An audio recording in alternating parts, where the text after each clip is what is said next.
Bienvenue sur votre plateforme pour décrypter l'actualité.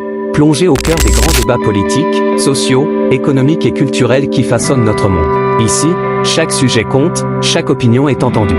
Rejoignez-nous dès maintenant pour une analyse percutante et un échange enrichissant. Abonnez-vous à notre chaîne pour ne rien manquer des analyses pointues, des débats passionnants et des perspectives uniques sur les actualités politiques, sociales, économiques et culturelles. Votre soutien fait toute la différence et nous motive à continuer de vous offrir du contenu de qualité. Ensemble, participons à des échanges constructifs et inspirants. Merci de faire partie de l'aventure. Professeur Franklin Nyamsiwa Cameroun, bonjour. Je me nomme Joseph Takeli.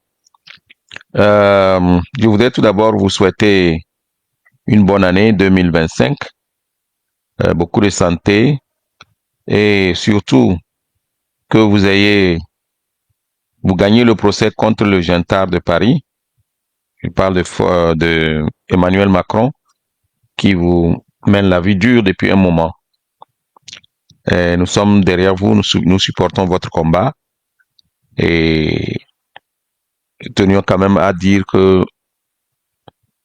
nous sommes fiers de vous et nous vous remercions pour votre positionnement en faveur d'une Afrique libre. Bien, la raison pour laquelle je prends la parole est que vous avez, dans votre sortie du 4 ou du 5 janvier 2025, comparé les incendies du Togo, les incendies qui viennent d'avoir lieu à Accra, ou bien au Ghana, vous les avez comparés à ce qui se passe au Togo en termes d'incendie de marché. La deuxième remarque que nous aimerions faire, c'est au sujet de votre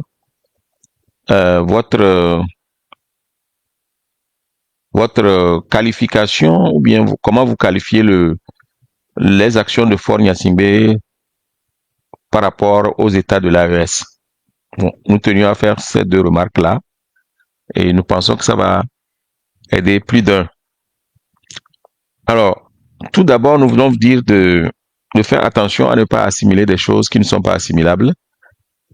Les incendies des marchés au Togo ne datent pas d'aujourd'hui. C'est presque un sport national. Ça date de plus de 10 ans. Donc, en 2013 plutôt, janvier 2013, les marchés de Kara et de Lomé ont été incendiés. Et une enquête a été ouverte et c'était l'occasion pour Faure Gnassingbé d'embastiller ses opposants. Que ce sont ces opposants qui sont à l'origine des incendies des marchés. C'était en janvier 2013. Il a mis en prison Jean-Pierre Fabre, Agboyome Kodjo, Gérard Adja, Maître Gilles Afangwedji, Maître Raphaël Badé Adjaré, Maître Zeus Ajavon, Claude Améganvi, Éric Dupuis, le journaliste Zeus Aziadouvo. Et il y a un jeune homme sénégalo-togolais, Mohamed Loum. Mohamed Loum sera un élément qui va donner plus d'éclaircissement. Dans cette affaire, M. Étienne Yakanou, un militant proche de Jean-Pierre Fabre, a trouvé la mort en prison, dans le mois de mai. Donc, il a été pris en janvier et il est mort en mai plutôt. Ouais, depuis, ça se passe au Togo. On incendie les marchés tous les mois. Cette année, l'année 2024, il y a eu plusieurs incendies. Il n'y a pas d'enquête, il n'y a pas d'investigation. On ne dit rien. Et c'est comme ça. Le dossier est classé sans suite. Donc, le Togolais est habitué à ça tellement que nous sommes amenés à penser que le gouvernement lui-même est à l'origine des incendies. C'est le gouvernement lui-même qui est à l'origine des incendies, puisqu'il n'y a aucune enquête à part le premier cas de 2013 où il a incriminé, il a embastillé 16 opposants, et puis après, le dossier est classé sans suite. Tu vois? Donc, c'est un truc qui se passe régulièrement au Togo, et on ne peut pas dire que ce qui se passe au Ghana, ce qui s'est passé au Ghana récemment, est comparable à ce qui se passe régulièrement au Togo. Ouais. Donc, je crois que votre conférence à ce sujet a manqué de rigueur ou bien manqué d'informations précises qui pourraient vous éclairer là-dessus. C'est vrai que on a l'impression que Faure Gnassingbé fait quelque chose qui énerve les gens de l'OTAN, énerve la France et tout ça, mais nous sommes dubitatifs. C'est ça la deuxième remarque que nous aimerions vous faire, c'est que nous ne croyons pas que Faure Gnassingbé soit le combattant que vous décrivez souvent dans vos sorties. Vous pensez que les Togolais ne vous comprennent pas? Vous dites que les Togolais, les opposants, quand quelqu'un fait du bien, il faut le reconnaître. Je ne sais pas quel est ce bien-là que Faure Gnassingbé fait. Nous pensons que le port autonome de Lomé est le seul port en eau profonde de la région. Faure n'a pas autant de pouvoir que cela apparaît. Port, c'est pas Faure qui décide parce que c'est de gros intérêts qui transitent par là. Et comme vous le savez, les Occidentaux n'arrêtent pas de business parce que il y a un problème. Le business continue et Faure Gnassingbé ne fait que jouer sa partition dans cette France-Afrique qui l'a installé là au pouvoir. Donc quand souvent vous dites que Faure Gnassingbé a fait du bien, non mais il n'a pas de choix. C'est parce qu'il n'a pas de choix. Le seul port en eau profonde qui est dans la région, c'est le port de Lomé. Donc, ça va au-delà de ses capacités, ce port-là. Le port-là ne dessert pas que l'AES. Hein? Et les marchandises qui transitent même vers l'AES ne s'arrêtent pas seulement à l'AES. Un agent du port m'a dit que il y a des marchandises qui vont jusqu'au Tchad, en passant par les pays de l'AES. Et qui est-ce qui profite? Mais les sociétés françaises, c'est elles qui sont en train de vendre les marchandises. Si le port autonome de Lomé ferme ses frontières, mais sur les pays de l'AES, celui qui perd, ce n'est pas seulement les pays de l'AES. Il y a aussi les gens dont les marchandises sont transportées, et ces gens-là, c'est qui? C'est les sociétés françaises, les sociétés américaines. Donc, la vraie explication de l'engagement de Faure, elle n'est pas idéologique. Elle n'est pas le fait de ses convictions. Non, pas du tout, parce que Faure Gnassingbé n'a pas la conviction que nous voyons dans l'AES. Non, c'est pas ça. C'est parce qu'il n'a pas le choix. Je suis arrivé à cette conclusion tout récemment, tout simple, parce que son comportement, ce n'est pas clair. Et il n'est pas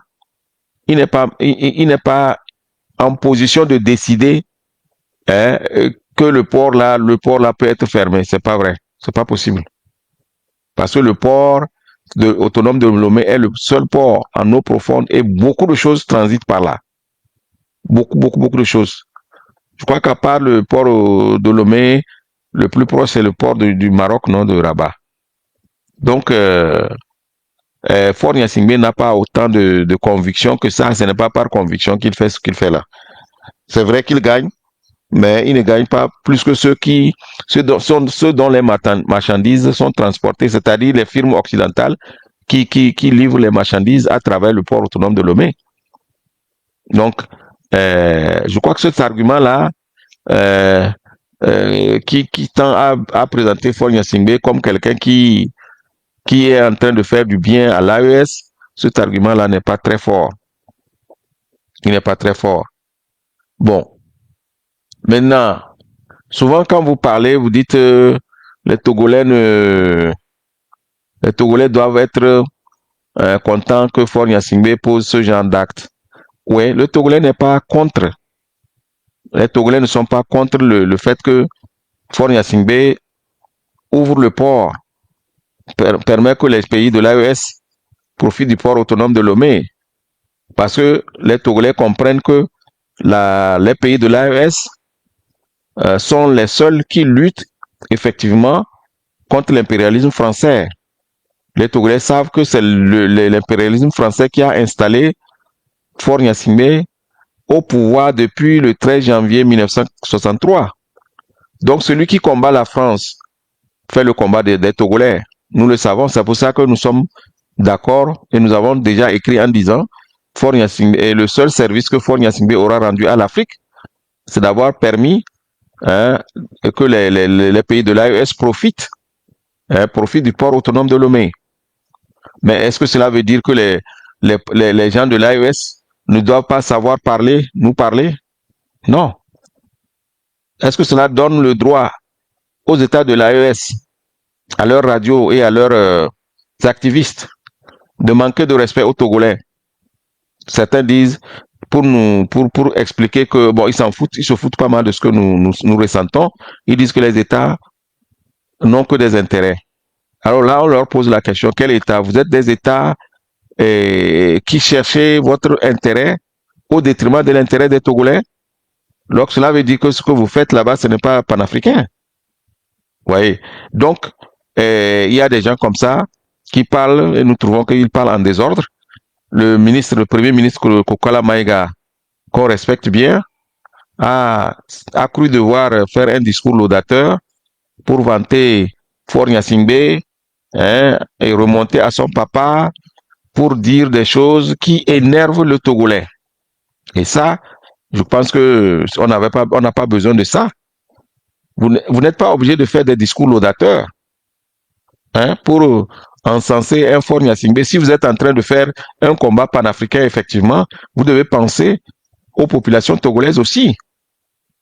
Donc, une radio malienne ou bien nigérienne a même osé dire que Faure Gnassingbé mérite un prix Nobel. Mais est-ce qu'on construit une Afrique avec des discours comme ça? Des discours d'un autre âge? Mais pourquoi vous êtes obligé de parler comme ça? Ça veut dire que vous avez du mépris pour les Togolais. Et comme l'a dit un politicien togolais, non politique togolais, mais le Togo, ce n'est pas qu'un sentier qui mène au fleuve. C'est un pays à qui appartient le port. Le port n'appartient pas à Faure Gnassingbé. Mais si vous êtes en train de dire que vous ne cherchez que vos intérêts, mais ce qui veut dire que vous pensez que nous, on n'a pas d'intérêt à défendre. C'est en ce moment que ça devient un problème. Professeur Nyamsi, vous dites que quelquefois certains Togolais ne vous comprennent pas. Mais à ce sujet, il faut voir comment les gens de l'AES se comportent. Certains, pas tous. Mais le discours a évolué et c'est tant mieux. Le discours a évolué. Certains activistes se permettaient de dire, les États n'ont que des intérêts. Si vous raisonnez comme ça, quels États n'ont que des intérêts? Vous, le Mali, le Niger, le Burkina, vous n'avez que vos intérêts. Et le Togo? Donc, la seule personne que vous connaissez au Togo, c'est Faure Gnassingbé, à qui appartient le port, n'est-ce pas? Mais là, ça fait mal. Bon. Je crois que j'ai fini ce que je voulais vous dire. C'est que deux remarques. Les incendies du Togo et du Ghana ne sont pas les mêmes. Il ne faut pas les comparer. Sincèrement, ce n'est pas les mêmes. Parce qu'au Togo, c'est monnaie courante. Il n'y a pas d'investigation, il n'y a pas d'enquête, et puis ça, c'est normal là-bas. Parce que Faure Gnassingbé a décidé que, vous savez, vous avez entendu parler des Nana Benz avant. C'est les femmes qui vendaient, c'est les femmes qui soutenaient l'opposition. Donc, il fallait les diminuer, il fallait les rendre pauvres. Et c'est ça l'explication. En tout cas, c'est comme ça que nous avons vu ça. Voilà, le deuxième point, c'est que Faure Gnassingbé n'est pas l'homme de conviction que vous voyez en lui. Il ne pourra jamais, jamais, au grand jamais, dénoncer la France sérieusement. En ce qui concerne le terrorisme qu'on constate au nord, ce que nous constatons, c'est qu'il y a des gens qui meurent. Des soldats, les jeunes soldats qui meurent. Mais ce que nous ne savons pas, c'est est-ce que c'est les terroristes, les vrais terroristes, ou bien c'est le gouvernement même qui fait ça. Parce que Faure Gnassingbé, dans son discours la dernière fois, n'a rien dit concernant ces Togolais qui sont morts. En comparaison avec le discours de Idriss Déby, mais le discours de Faure Gnassingbé, c'est vraiment, ça ne vaut absolument rien. Comme si le Togo n'a pas de problème. Ouais. Donc, le terrorisme au Togo, on se demande bien si c'est vraiment le terrorisme ou bien c'est le gouvernement terroriste qui terrorise. Parce que les morts là au nord, les jeunes militaires qu'on tue là-bas, Faure Gnassingbé n'en parle pas. Il ne leur rend même pas des honneurs. Hein? Ouais, c'est Ogunti Bianzin qui de temps en temps sort et puis il dit des choses et puis le monde est informé. Mais on ne sait pas ce que Faure Gnassingbé fait exactement. Ouais. Donc, c'est tout ce que je voulais vous dire. Je vous ai pris 15 minutes. Donc, selon les Togolais, c'est le gouvernement lui-même qui est à l'origine des incendies. Bon, qui dit vrai, Franklin Nyamsi qui dit c'est les terreaux. Les Togolais disent c'est le gouvernement lui-même. Cette affaire est un peu compliquée. Alors, vous, qu'en pensez-vous? Mettez-le en commentaire et merci de partager la vidéo. Si vous êtes nouveau ou nouvelle sur cette chaîne, merci de vous abonner. N'oubliez pas surtout d'activer la cloche de notification, appuyez sur All. Et toutes nos publications, vous les verrez. Merci. On se catch pour une autre vidéo.